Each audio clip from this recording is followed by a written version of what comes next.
Ladies and gentlemen, the American jury and Bulldog Nation, what an amazing memorial yesterday. The length of it, I think inside the arena, 50, 60,000 people.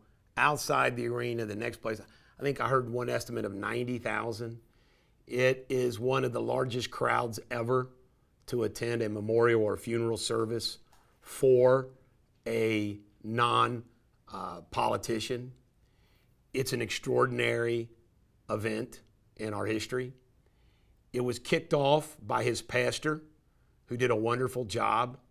And as I've been pointing out to people, if it had the sense of a political rally, well, Charlie Kirk was involved in politics.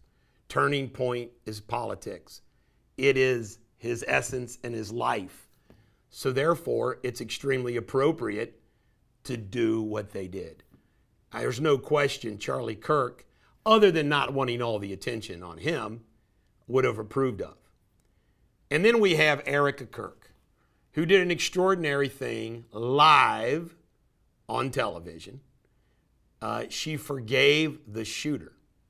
Now, when I said that I expect there not to be a death penalty, and everyone pointed out to me that Charlie Kirk supported the death penalty, I pointed out that, in my opinion, his wife will forgive him and there won't be a death penalty.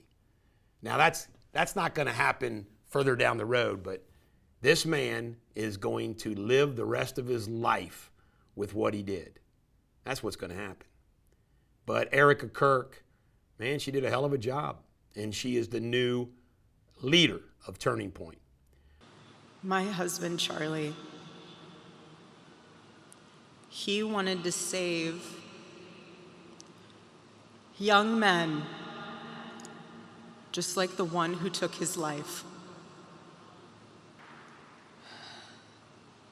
That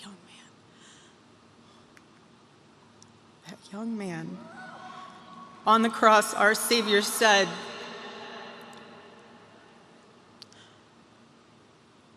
"Father, forgive them, for they not know what they do." That man, that young man, I forgive him. President Trump also did an excellent job. He pointed out how Charlie Kirk began every meeting about him doing God's will. And that's not a bad opening prayer for everything, is it? Not at all. President Trump is the president of the United States and worked with Charlie Kirk. It was very appropriate that he went. And I'm sure Erica Kirk appreciates his appearance. There's no question in my mind the crowd there wasn't just for Charlie Kirk. It was also there because of the magnitude of the heavyweights that came to speak, including J.D. Vance, the vice president, who spoke also. And one of the themes of J.D. Vance and others is that there's not going to be a kumbaya moment with these people. There isn't. You can't come together with people like this. You just can't. I like the honesty. Then you had Elon Musk appeared, and it looked like he just showed up as a regular Joe guy there, walking around, and then it looks like somebody from the presidential team got him to come sit down with the president, and he posted that this was for Charlie, and this was a great way for them to come back together. And Elon Musk, also very strong. He was killed by the darkness when he was light. Very powerful. He was killed because his words made a difference. Because he was showing people the light. And he was killed by the dark. Thank you, sir. And then you had Van Jones from CNN telling the story that after the brouhaha that he had with Charlie Kirk the week before his assassination, he sent Van Jones a message and said, "Hey, let's get together. Let's talk. You want to come on my show?" You know, and it was very disarming to Van Jones, showing the power of what Charlie Kirk did. The message said, "Hey, Van, I mean it. I'd love to have you on my show to have respectful conversation about crime and race. I would be a gentleman, as I know you would be as well. We can disagree about the issues agreeably. On the assassination, it's come out that there was no exit wound, that the surgeon says that the bullet stopped in the neck, and that could have prevented anybody behind Charlie Kirk from being shot. Bill Maher ripped the Emmys for not recognizing the Charlie Kirk assassination. Good for Bill Maher. Bill Maher, is somebody who, we're not going to agree with him on so many issues, but Bill Maher is another example, what I perceive as somebody who's doing reasonable talk. He has people on his show to talk about issues. He's not calling for anybody to be shot.